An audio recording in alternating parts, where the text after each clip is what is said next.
मंडळी, मराठी मनोरंजन विश्वातील प्रिया बापट आणि उमेश कामत ही जोडी लोकप्रिय जोडींपैकी एक आहे. या जोडीने मराठी मनोरंजन विश्वातील नाटक, सिनेमा आणि मालिका या तिन्ही माध्यमातून आपल्या अभिनयाचा ठसा उमटवला आहे.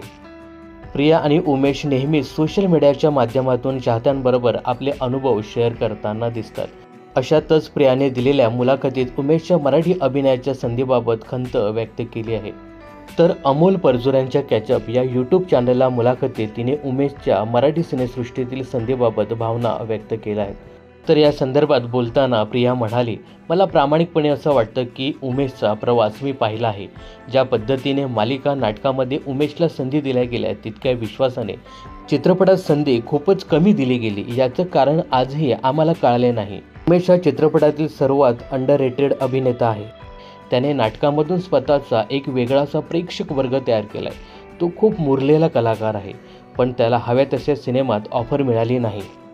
पुढे बोलताना ती असेही म्हणाली की मराठी चित्रपटसृष्टीला आत्मपरीक्षण करण्याची गरज आहे. हे अत्यंत दुर्दैवी आहे. मेकर्स उमेशला सिनेमासाठी ऑफर का देत नाही? आपण आत्मपरीक्षण करण्याची गरज असून नाटकाप्रमाणेच सिनेमासुद्धा एक नाट्यमय पद्धतीने मांडला जातो. प्रेक्षकांना काय दाखवायचे, कोण दाखवायचे हे निर्मात्याने आधी ठरवलं पाहिजे. तर उमेशप्रमाणे प्रियालाही मागे एका मुलाखतीमध्ये तिने सांगितलं होतं की गेली 5 वर्ष तिच्याकडे सुद्धा कुठलाही चित्रपट नाही.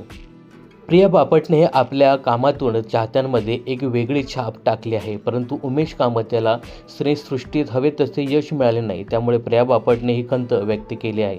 उमेशच्या कामाला दाद दिली पाहिजे असंही ती म्हणताना दिसते. तर याविषयी एक प्रेक्षक म्हणून तुम्हाला काय सांगायचं हे कमेंट्स करून नक्की सांगा. मनोरंजन क्षेत्रातील अशाच फिल्मी अपडेट्स जाणून घेण्यासाठी चॅनलला सबस्क्राईब आणि फॉलो करायला विसरू नका.